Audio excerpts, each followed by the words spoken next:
spotted sa isang mall. Kamukhang kamukha ng K-pop idol. Siya nga kaya yon o ka-look-alike lang?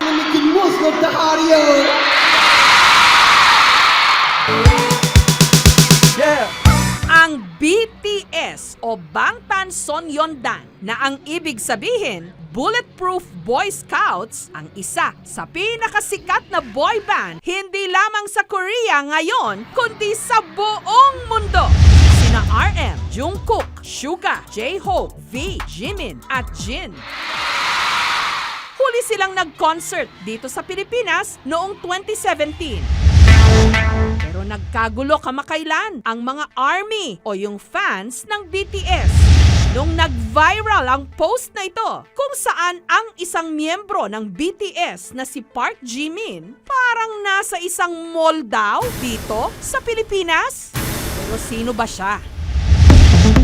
Ang OPA na pinagkaguluhan. Si J-Mart at ang pictures noong isang taon pa raw nakunan. Muli nga lang daw itong nag-viral. That time po, nanood po kami ng first movie po ng BTS. May nakapansin na po sa akin na parang pinabubulungan na po ako. Na-curious na lang po kung bakit ganun. Nakatingin pa po sila sa akin. Nagkataon lang daw na naka-face mask siya noon habang nagmumol dahil inuubo siya. Hanggang dinagsana siya na gustong magpa-picture. Bigla pong nagsigawan yung mga tao, bigla po nagtilian. Basta bigla po siyang lumapit, tapos kuya pwedeng pa-picture. Kamata mo si Park Jimin. Nahiya na lang din po ako tumanggi. Proud po kami kay Jay. Masipag si Jay, masipag talaga. Tapos mabait. Pero bago pa raw siya kuyugin ng mga naunsyami, si J-Mart, certified BTS fan din daw. Meron nga rin siyang sariling boy band na inspired ng BTS, ang Sevensation. Na-flatter na kinabahan. Kasi po, siya po yung parang ina-idolize sa isang grupo. Hawig ko nga daw po sa mata. Pares po kami nawawalan ng mata kapag umingiti. Pero aminado itong si J-Mart. Marami pa siyang kakaining bigas para maging kamukha talaga ni Park Jimin. Kapag sinasabi po nila yun, napapangiti po ako. Ngunit dahil sa viral posts, inulan din siya ng batikos. Magmask ka na lang, wag mo nang tanggalin yan. Bumaba yung self-confidence ko. Na-depress po ako ng that time. Gusto ko lang pong sabihin sa kanila na magdahan-dahan din po sa sinasabi nila sa tao. Yeah! Gayunpaman, hindi ito naging hadlang para mas lalo niya pang idoluhin ang BTS.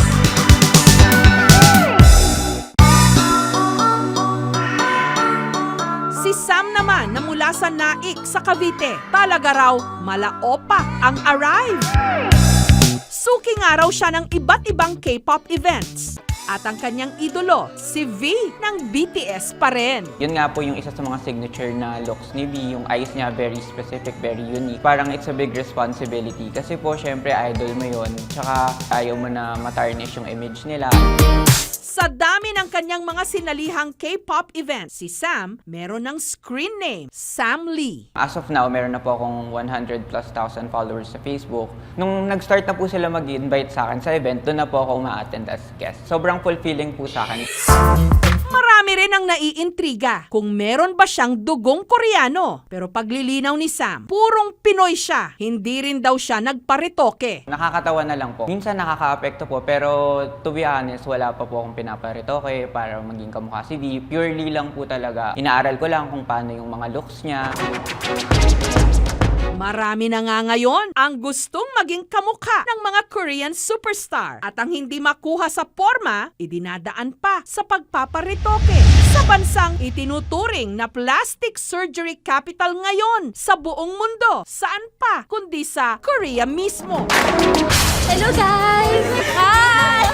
Ang vlogger o video blogger na si Shekinah, aminadong diskumpiyado sa kanyang ilong. Hindi raw kasi ito katulad ng ilong ng mga K-drama actress. Ganyan lang yung bet ko, yung parang wala lang. At dahil halos araw-araw siyang humaharap sa camera para mag-vlog, pakiramdam ni Shekinah, mas magiging confident siya kung maa-achieve ng kanyang ilong ang Korean look. Why not magpa-enhance ako ng features ko so that pagka nasa harap ako ng camera, mas open yung eyes ko and then mas okay yung bridge ng nose ko. Does that count as surgery? Sakto namang inoferan siya ng isang beauty clinic sa Korea para sponsoran ang kanyang surgeries. All expenses paid. I can't wait to go to Korea. Hunyo nung nakaraang taon, lumipad pa Korea si Shekinah para sa inaasam-asam niyang rhinoplasty o nose lift at para makomplete ang kanyang Korean look. Sumailalim din siya sa isa sa pinaka-in-demand na plastic surgery sa Korea, ang double eyelid surgery at facial liposuction. I'm asking myself if I'm nervous, and I'm pretty sure that I'm not. Can you open your mouth? Close your mouth.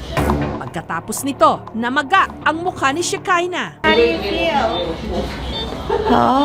So, sobrang hirap talaga huminga sa ilong. So, you have to breathe through your mouth. Tapos, hindi mo rin siya ma-move ng maayos. Yun yung isa sa mga challenges. Everything went smoothly. You don't need to worry. Yay! Mahigit isang buwan din siyang nanatili sa South Korea para sa kanyang recovery. Koreans, wala silang pake. Nakakatuwa. Pero lahat ng sakit na pinagdaanan, worth it daw. Dahil heto na si Shekinah ngayon. Bago ako magpa-plastic surgery, I consulted my parents if they're okay with it. Dahan-dahan ko siya, hindi ko siya biniglap. Inopen ko lang yung mga possibilities na siguro magkakaroon ako ng bashers or it will always be used against me. Pero inisip ko na I'm doing this for myself. Bunga ito ng concept natin ng self-identification. Nakikita natin yung sarili natin doon sa kultura, konteksto ng Korea. Kung titingnan natin, gusto lang siguro ma-identify ng kabataan natin yung sarili nila doon sa Korean wave na ito. Dahil puro mga Korean star ang hinahangaan na ngayon ng maraming Pilipino, lalo na ng mga bata, sila na rin ang ginagaya ang itsura. Mga gusto nilang maging ka-look alike. Pakiusap nila, huwag silang husgahan. Kamsahamnida!